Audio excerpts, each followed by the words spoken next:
I mentioned beautiful Barb in a previous entry, being one of my beautiful elders. And over the last 19 years of my recovery, I collect elders and stories of recovery and fables in order to delete old apps that are all full of hopelessness and negativity and the worst humanity can offer. And I replace those apps with stories of triumph and insight and hopefulness. Because with the old fear-based scripts running,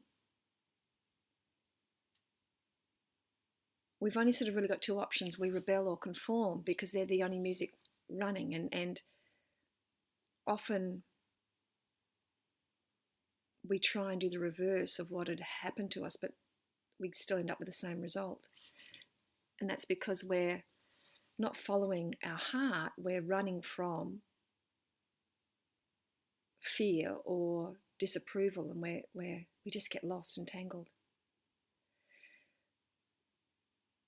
And until we can really integrate all the fragmented parts of ourselves, it's almost like what my books have helped me do is help me get all those fragmented parts of myself and sort of bundle them up and tie them all together in one book and help me understand that decade. And my first book I wrote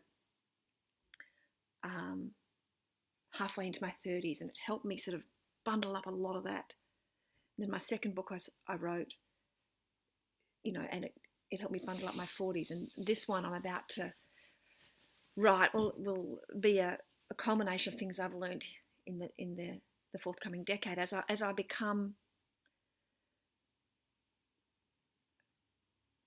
They say there's a beautiful saying, I think Gandhi said it, we must become the change we wish to see in the world. And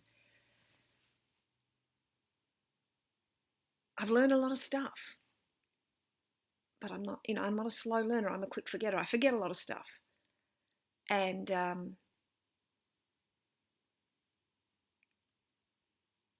keeping ourselves company, being in good company when we're with ourselves is, I think, that's the hardest happily ever after to achieve, the marriage with ourselves. And for me, at the end of each decade, I've seemed to have to break up with the old model of relationship I had with myself and then install a new app because it gets outdated. And I see it with couples that come to me to work on their stuff. I've got couples that have got, a good marriage, but, it's gone 10, 20 years. And usually after 10 years, you've got to do a bit of a renovation because you outgrow the previous model of what it took to connect, in your 20s, and because you need to broaden. And if people don't grow together, they grow apart. Some people don't want change, and others hunger for it. And I'm a woman that hungers for change. So with each decade, I need to give myself permission to spread out a little bit more, and just have a look at what's been and learn from it. And books are the way I do that. And I suppose the question is for you, how do you do that? Where do you get your eldership from? What do you study? And I'm not talking about intellect and, your physicality. I'm not talking about how clever you are and how much you know and how many degrees you've got or how much your salary is. And I'm not talking about how fit you are or what your body fat ratio is or whether you can run a marathon or, survive a boot camp. Those things are, absolutely parts of life. But I'm talking about, where do you get your emotional tutelage from? What do you study? In the no bullshit zone where your ego doesn't get to dominate. Dawn and dusk. That's why I wear PJs when I do this work and when I write. Because dawn and dusk is a time to the heart. When we say good morning to those we love, whether it's our pets if we're single, and we say good night. And checking in with ourselves at dawn and dusk, for me, it's meditation and prayer to Mother Nature, Father Time. It's reading texts from really wise elders, and sometimes I read and think, God, what a lot of shit that is. And other times I read and think, oh my God, it's like a jewel, it's a gem, and it nourishes me, and that's why I use daily word vitamins to help